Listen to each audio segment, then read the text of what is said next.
And hello guys, सम्पूर्णमा नमस्कार। Hope सबैजना सन्चै हुनुहुन्छ होला र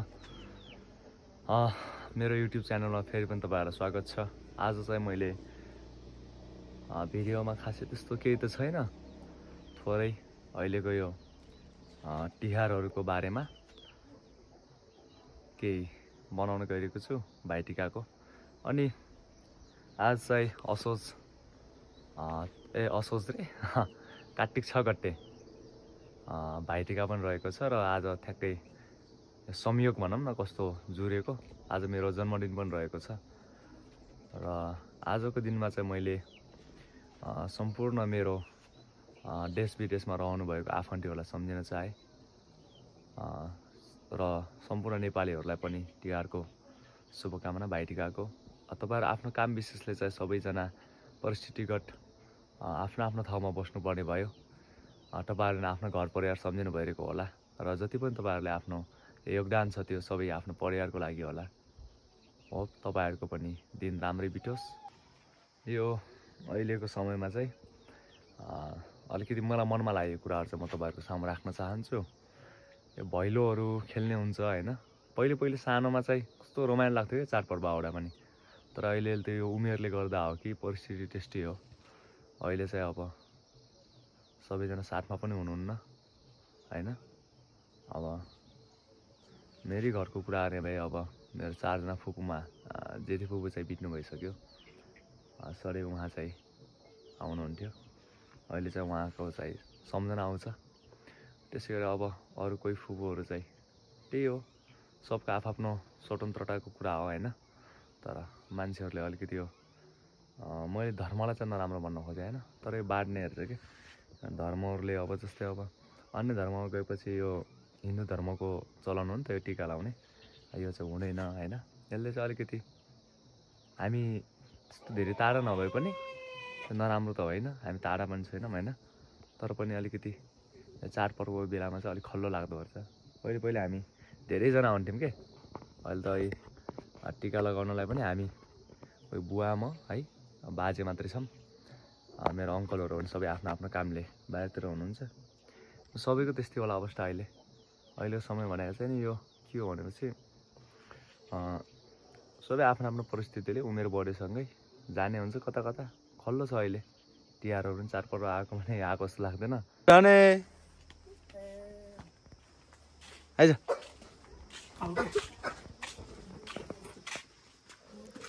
भिडियो बनाने हो क्या लौ धने यता नमस्ते कर।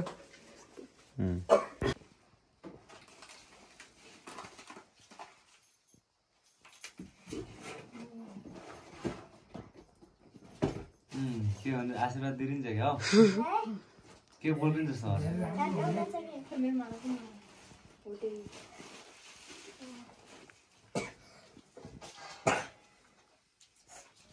छोराछोरी भाइजी भने पाउनु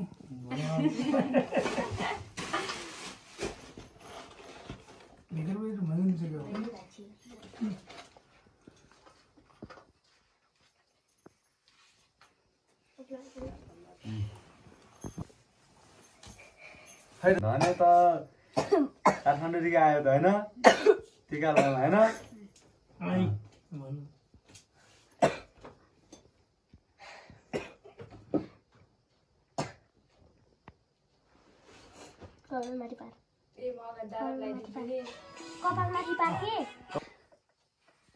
पैसा दिने यता हेर त पैसा खै बहिनीलाई र भाउजू त माइत यता हाँस दे।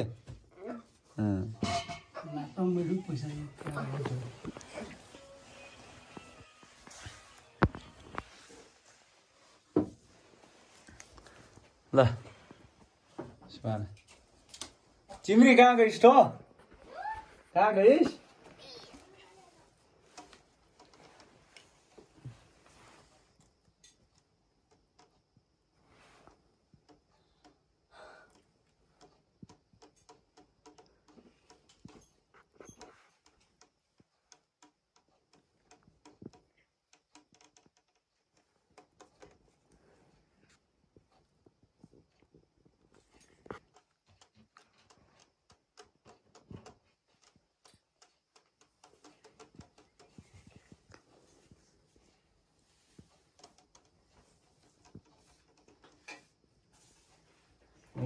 भर्जिन हो त्यो भने म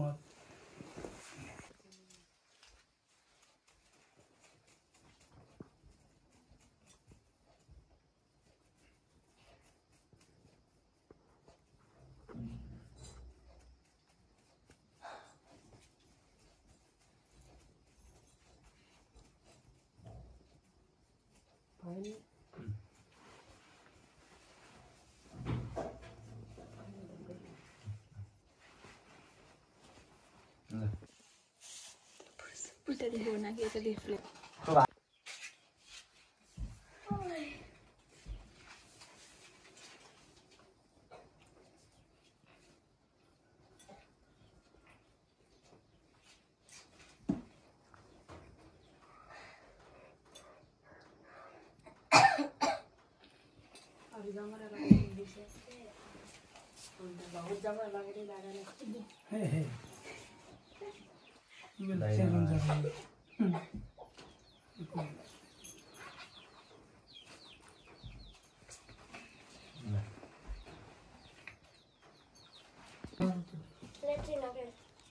हाँ मिठाई खायो के मिठाई अभी एक्लै खाइयो है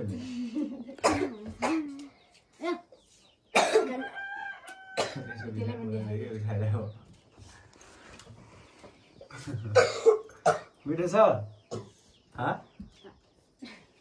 कसले हो हाँ हाँ मैले खै त पैसा मलाई दिएको मिठाईको ले पैसा खै पैसा आयो मिठाई हो यो त पैसा चाहियो मलाई हुन्न त्यसो ल यो ल मलाई पैसा चाहियो खै पैसा दुईजनाको ल धोक दिउँ राम्रोसँग पढ्ने धेरै पढ्ने पैसा छैन हो म दिन्न है नि सिलगढी लाने होस् टिका आइज धने लगाइदिन्छ अहिले आयो मलाई नि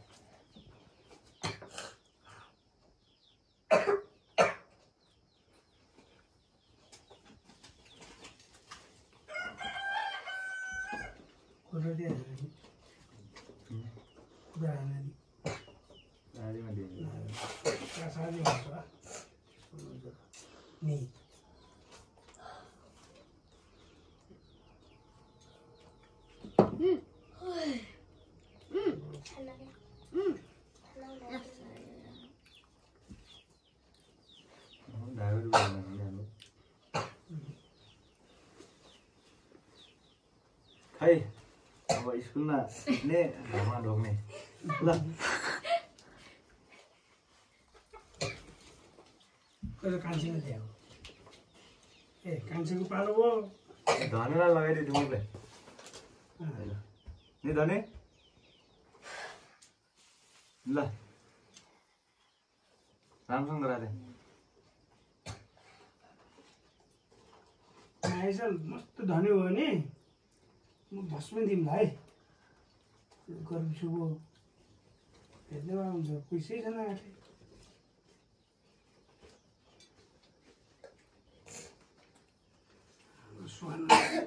है खै ल आइज तिमी यहाँ आउनुपर्छ कि नलाई थाहा छ कि नै पैसा छैन क्या के अरे थाहा पार्छ धनेले थाहा पार्छ म थाहा पाएन क्या उनीहरूले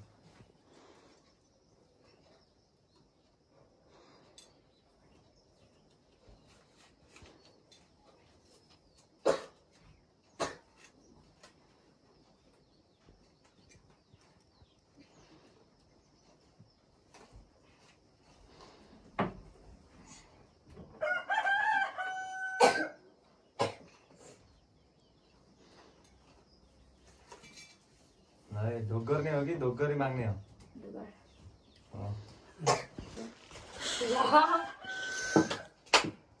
भगवती त्यतिको बस्नु नभएर छेउको पत्तर किन नाइ इजाल मान्छेले यो अहिले अरू हो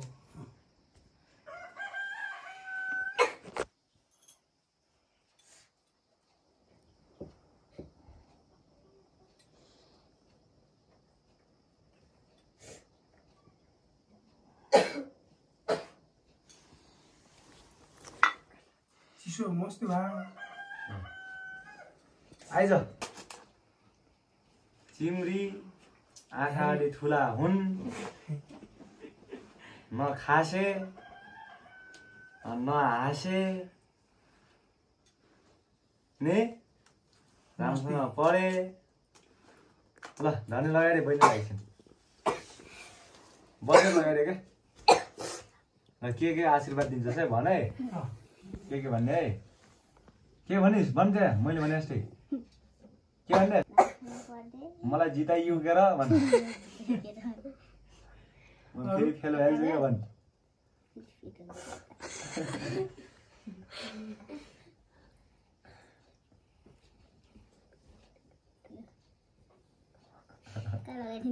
होइन त्यो भन्दा क्या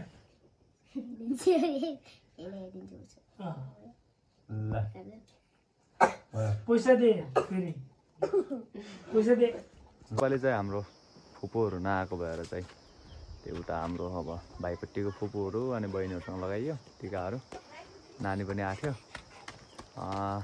आज अब टिकाहरू भइयो यस पछाडि चाहिँ हामी अब कता कता हुन्छ अहिलेसम्म हेरिदिनु भयो थ्याङ्क यू सपोर्ट गरिदिइराख्नु होला धेरै धेरै धन्यवाद भिडियो अन्तिमसम्म हेरिदिनु भयो र अर्को भ्लगमा भेटौँला हस् थ्याङ्क यू